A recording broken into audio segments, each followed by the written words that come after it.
Déstockage Games. Bonjour à tous et bienvenue dans cette nouvelle vidéo.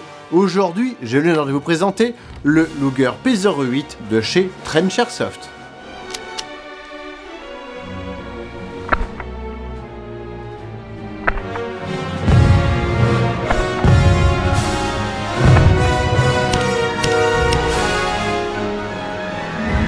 Avant de débuter cette analyse, j'aimerais remercier DG Airsoft pour son sponsor. Vous pourrez retrouver le lien de leur boutique ainsi qu'un code promo en description de cette vidéo. À savoir que tous les consommables que j'ai utilisés dans cette vidéo viennent de chez eux. Je remercie également naturellement Trench-Airsoft qui a pu m'envoyer ce bébé pour que je vous le présente aujourd'hui. Et merci à Nordland 1944 ainsi que la boutique vintage Les Ch'tis Rétro. Nordland 1944 pour la vareuse M42 ici présentée. J'ai pu tester leur matériel et j'approuve. Et Les Ch'tis Rétro pour la couture des insignes, à savoir la tresse de sous-off ainsi que l'aigle de poitrine. Bon, fini le placement d'amis. Je pense pas avoir eu autant de sponsors pour une vidéo si courte finalement. Comme quoi, c'est pas la longueur qui compte.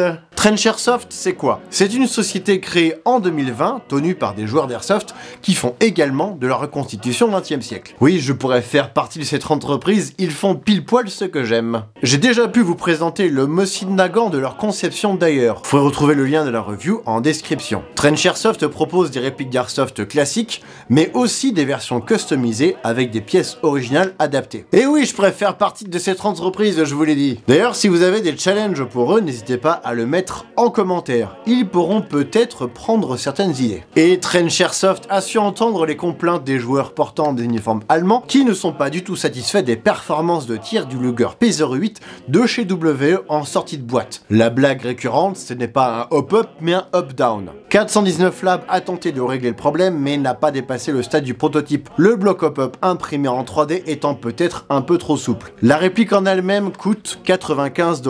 Et c'est maintenant parti pour vous énumérer toutes les options possibles, pire que chez le garagiste. Vous avez donc la possibilité de choisir la longueur, la couleur, le goût, ah non, oups, pardon, mauvais contexte. La longueur, la couleur de la réplique, la couleur des plaquettes, l'amélioration du bloc hop-up et la présence de marquages supplémentaires. Les plaquettes, soit vous gardez la couleur d'origine, noir, soit vous choisissez l'option imitation bois pour 15 $ de plus. Vous pourrez également choisir la longueur du canon avec le 4 pouces à 95 $, le 6 pouces version Kriegsmarine à 100 $ et le 8 pouces version artillerie à 105 $. La version 6 pouces a un cran de mire supplémentaire ici et la version 8 pouces a carrément une hausse graduée à la base du canon. On choisit ensuite la couleur, noir, chromé ou doré. Si vous voulez le chromé, il faudra rajouter 20 $ à vos options précédentes et 85 $ pour la version dorée. Et ouais, le bling bling, ça se mérite. Et enfin, si vous voulez des marquages première guerre, alors vous pouvez rajouter 35 $. Ce qui fait qu'en ayant pris la version courte,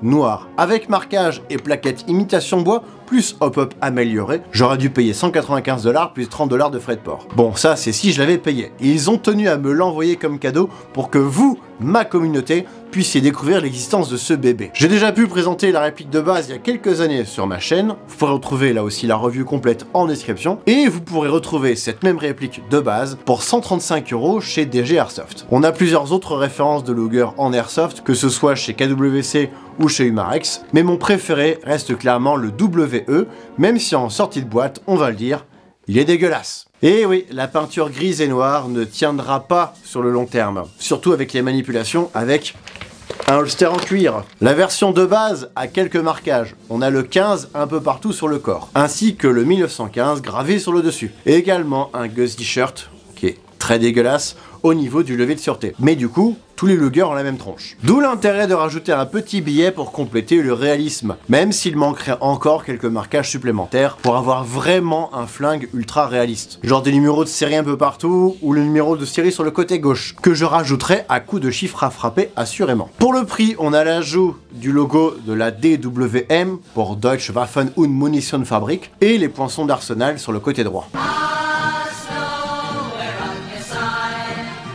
Bon, on a toujours la peinture noire pas belle sur la version Trench-Airsoft. J'ai pu retravailler une version custom où il y a un petit peu plus de marquage et on voit que quand même, on a du potentiel. Donc en gros, une fois que j'aurai fini cette vidéo, la version Trench-Airsoft subira le même sort. j'aime me flinguer les doigts à coups de papier de verre, puis d'acide. Pour rappel, décapage, puis aluminium black. Le canon est difficile à travailler, mais il aura un super rendu noir-bleu une fois que vous aurez passé le temps qu'il faut. Et même ça sent l'œuf pourri quand ça commence à faire effet. Les plaquettes, j'en parlais, sont en imitation bois, c'est-à-dire que ce sont les grippes d'origine en plastique noir et elles ont été repeintes en brun, ce qui correspond donc à la date indiquée sur la réplique. En effet, les plaquettes noires en bakélite sont arrivées en 1941. Ceci dit, si vous avez le matos, vous pouvez le faire vous-même, d'où la présence de l'option finalement. Après, il faudra peut-être remettre un petit coup de peinture de temps en temps. La mienne commence à partir avec les manipulations. C'est parce que j'ai les mains moites et les pieds poites. Les reproductions de plaquettes en bois pourront être adaptées, mais il va falloir creuser. J'ai pu avoir cette information via des retours que j'ai pu lire. Je n'ai pas encore personnellement tenté la manipulation. Et venons maintenant au point qui est à mes yeux le plus important dans cette vidéo, les performances de tir. Ici nous sommes sur un bloc hop-up en CNC avec canon de précision, réglable par une vis classique et non plus Allen par le dessous. En même temps, j'ai pas envie de faire la promo de ce monsieur Woody Allen, donc c'est bien qu'on puisse changer de type de vis. Si vous avez déjà un Luger WE et que vous voulez simplement l'upgrader, ou que vous voulez juste un Luger WE acheté en France chez DG Airsoft et que vous voulez l'upgrader, vous pouvez contacter directement Trench Airsoft. Le bloc hop-up en lui-même ne vous coûtera que 25 $. Si vous voulez rajouter le joint et le canon interne amélioré, le final vous coûtera 50 $, plus frais de port. Et je ne peux que vous conseiller de prendre l'ensemble, au moins vous aurez le prix de la tranquillité et des bonnes performances de tir. Pour rappel, ce Luger fonctionne à gaz et il faut armer avant même d'introduire le chargeur. Et si vous percutez à vide, il faudra réarmer avant de pouvoir enlever votre chargeur. Voilà, comme ça. En fait, si la réplique n'est pas armée, le percuteur vient se placer sur le chemin du chargeur. Donc, pas bon. Dans tous les cas, ne forcez jamais, quel que soit le contexte. Ce genre de situation, c'est comme un prout. Si vous forcez trop, c'est souvent de la merde que vous obtiendrez. On va démonter ce bébé. Pour ce faire, il faut pousser le canon vers l'arrière et baisser le levier de verrouillage sur le côté gauche. Puis on enlève la platine qui est juste à côté et vous pouvez pousser la culasse vers l'avant. Ensuite, si vous voulez aller plus loin, on tient les oreilles et on les pousse un peu vers l'avant pour faire tomber l'axe à l'arrière. Et ainsi on peut lâcher l'ensemble pour faire sortir le canon qui est monté sur le ressort récupérateur. Et on peut ainsi voir le canon de précision avec le bloc hop-up amélioré. Et on peut voir qu'il est presque au minimum. Pour remonter, c'est tout l'inverse, il n'y a pas de piège, à part ce petit levier qu'il faut presser au moment où vous remettez votre culasse sur le rail.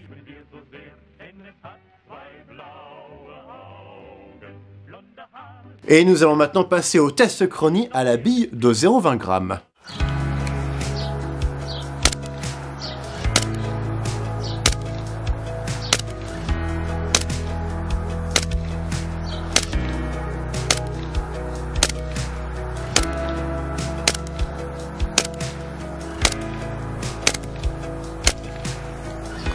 Ouais, pas mal. Et on passe maintenant au test de tir sur une cible à 45 mètres et à la 0,30, malgré la puissance, mine de rien, assez faible. Et ouais, pour un PA, avec ses petites longueurs de canon, je suis ambitieux. Mais vous verrez aussi que ça fait test de portée. Mais bon, avant de voir le nouveau bébé, on va regarder ce que ça donnait avec la version 6 pouces de chez AW Custom, cachée sous un custom de blaster de Rogue One. Là, je tire à la 0,25 g, faut pas trop en demander non plus.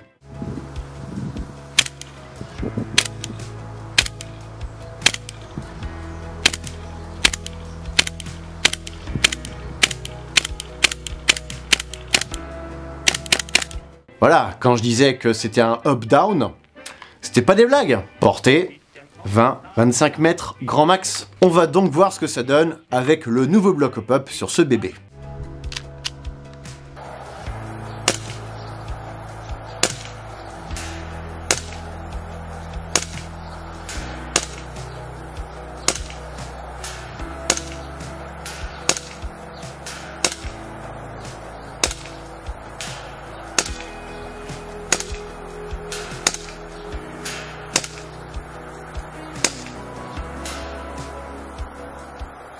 Et voilà, on peut voir que je peux soulever de la 0,30 sans trop de problème. Pour même temps, j'ai l'habitude de soulever des trucs lourds après tout. Ta mère peut en témoigner. Bon, du coup, la bille met littéralement 3 secondes à atteindre la cible, et la trajectoire sera assez sensible au recul provoqué lors du tir. La petite taille du canon reste un frein évidemment, on va pas se le cacher, on va pas mettre une lunette dessus, la taille finalement ça compte. Mais au moins on peut voir qu'on atteint les 45 mètres de portée, et ça c'était vraiment l'intérêt de cette évolution. Merci Trench Airsoft, nous allons pouvoir utiliser enfin ce Luger WE en partie. Il sera cependant assez difficile de prendre des billes plus légères, parce que le canon est fait pour de la 0,28 au minimum. Je vous avais dit que le hop-up était réglé quasiment au minimum, bah voilà, ça donne ça, on a déjà un bel effet, parce que de base, le canon est très bon, et le bloc hop-up également. A savoir que pour ce test, j'ai utilisé du 130 PSI en gaz, en plein été breton. Été breton parce qu'il était compliqué de trouver une journée où il ne faisait pas trop dégueulasse. Du coup, j'avais un peu de vent, d'où la bille lourde finalement. D'ailleurs, vous connaissez les 2 mois les plus froids en Bretagne? Juillet et août. Parce que c'est les 2 seuls mois où on arrête le chauffage. Voici ce qui conclut cette vidéo, j'espère qu'elle vous aura plu. Je remercie encore DG Airsoft, Trench Airsoft, Nordland 1944 et les Ch'tis Rétro pour leur soutien. Vous retrouvez tout un tas de liens en description. Et quant à moi, je vous donne rendez-vous prochainement pour de nouvelles vidéos. Salut!